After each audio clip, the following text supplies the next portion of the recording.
Hello, Sunday. Two lines of attack today, and really I shouldn't put them together in the same presentation. I'm sure it wouldn't be a good tactic, but I don't have any goal in mind for the tactics to be right or wrong. So let's have at them. Swedish boffins. This is entitled, "An Ice Age is Coming. Only CO2 can save us. Forget Hurricane Sandy, fear the peat-powered freeze." Now, I'm putting this up because this global warming thing has never rung, I won't say true because that's like I'm saying it's false. It hasn't rung the right notes with me ever. And I think it's because I started this global changing stuff back in the 70s. When I probably watched something on television. In fact, I'm pretty sure it was something I saw on television, which said that we were going into a new ice age. I remember the program vaguely, and I've always remembered these photographs, these paintings of skating on the Thames and braziers on the Thames and selling chestnuts on the Thames, and I've never liked the cold very much, and it just kind of stuck in my mind as when I get older things are going to be colder and I'm not going to like that. And I think it's that stuck in my mind. And when this global warming came along, I would be probably quite open to it because it would seem like a better idea than global freezing your nuts off. But I'd already had years, maybe a decade or so, longer, 2 decades or so, of having something lodged in my brain about global getting colder. Anyway, a group of Swedish scientists at the University of Gothenburg have published a paper in which they argue that spreading peatlands are inexorably driving the planet Earth into its next ice age, and the only thing holding back the catastrophe is humanity's hotly debated atmospheric carbon emissions. "We are probably entering a new ice age right now. However, we're not noticing it due to the effects of the carbon dioxide," said Professor of Physical Geography Lars Franzen from the Department of Earth Sciences in Gothenburg. And I've kind of put this up. I've had it up as an open tab for a couple of weeks now. And I read something, or I'm kind of trying to reach out to you. We read something and we go, "Oh, yes." It doesn't register as anything, but just registers. And it goes ding as... And I read that and then went on to read the rest of the article. And I go, yes, I like the sound of that. Where I've never liked the sound of any of the global warming stuff. I'm not saying it's wrong. It says I don't like the sound of it. But this sounds right. It rings true to me. But ringing true and being true are two different things. I am perfectly well aware that all the Earth scientists think that man-made global warming is absolutely nailed on and all that sort of stuff. But still, it doesn't sound right to me. Right, let's move on to the next one that rang true. Because of this 5, it's getting on for 6 years, probably now, messing about from YouTube to OTP with this sort of thing and bumping into these libertarian types that they're generally all bright individuals, often young but some old. They're, I'd say, above average bright and above average bolshy, which I can quite approve of. In other words, they don't just take the common line. They have their idea and they'll stick to it. But what always bothered me about them, lots of things. No, I can't say one thing. Besides the argumentative gits because they think they've got something so right. They just seem wrong. Not what they say is wrong because they're the sort of people that only just pitch the things that sound right. You don't hear they don't say things that sound wrong. How can I put it? it just doesn't. It's never rung right, and the whole, there's a practical aspect to it which doesn't ring right. As in, even if you accept, we can plug on as an app the Austrian economics and go with the free market, the libertarian idea of less government and more entrepreneurial spirit being encouraged and all that sort of stuff. Although it wouldn't be encouraged, would it? Left to flourish, maybe. But the whole thing just leaves out the entire practical aspect of the modern world. So what's bothered me is that these people are very bright. They've got this idea that in certain circumstances would work ideally, like 400 years ago, but has no real bearing on reality. And it's always bothered me that such a lot of bright individuals can put so much time and effort and bright thought into something that's so impractically mad. And it's always kind of bothered me, when you've got bright, impractically mad people, they generally get used and abused by other people who are just wicked. And then I bump into this article and it goes, bing. That's a ringing true in a mystic mind. Brooklyn, New York. Last Friday, November the 9th, saw the big Milton Friedman Centennial celebration at the University of Chicago's Becker Friedman Institute for the Research of Economics.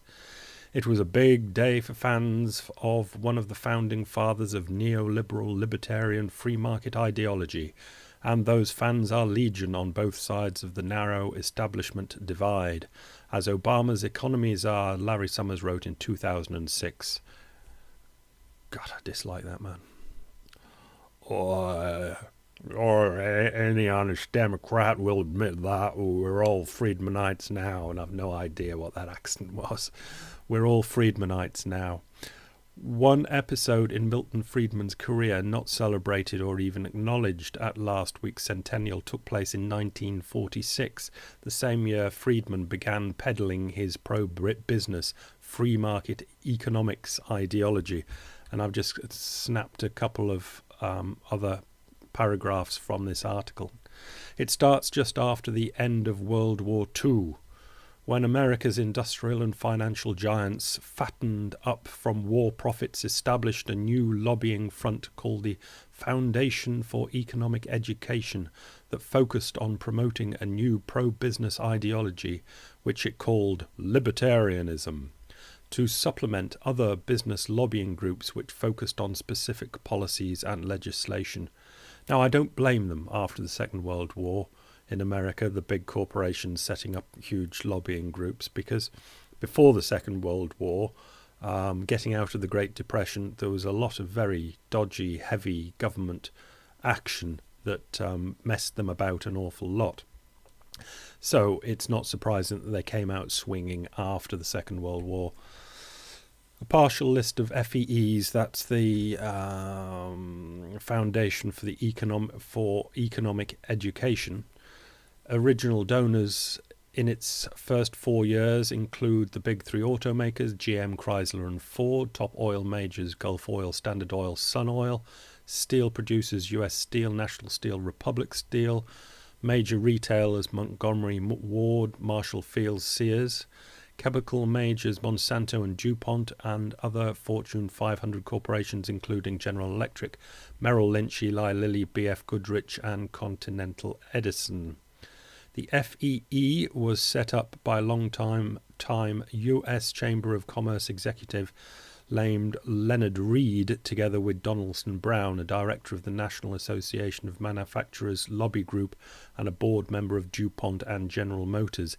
That is how libertarianism started, as an arm of big business lobbying, and it goes on to talk about who these characters, and they were characters Leonard Reed and Donaldson Brown were.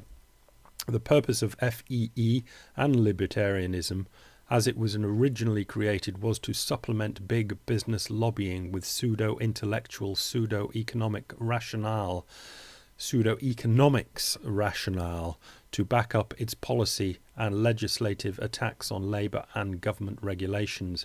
This background is important in the Milton Friedman story because Friedman is a founder of libertarianism, and because the corrupt lobbying deal he was busted playing a part in was arranged through the FEE. It goes on and on if you read the article, and it just seems right to me that there is something. There's another balance with the other parts of economics, which seems to be pushed by big business as well. It's just economics is basically a corrupt enterprise, and the libertarian offshoot is just a corrupt offshoot of big business. Like everything involving modern economics and libertarianism, it was a kind of giant meta sham celebrating a sham. Even the Nobel Prizes in economics awarded to people like Milton Friedman, George Stigler, and Friedman's contemporaries, Fans, Heckman, and Lucas, are fake Nobel Prizes. We all know all that. It's not their fault that they get awarded sham prizes. I don't knock them for that.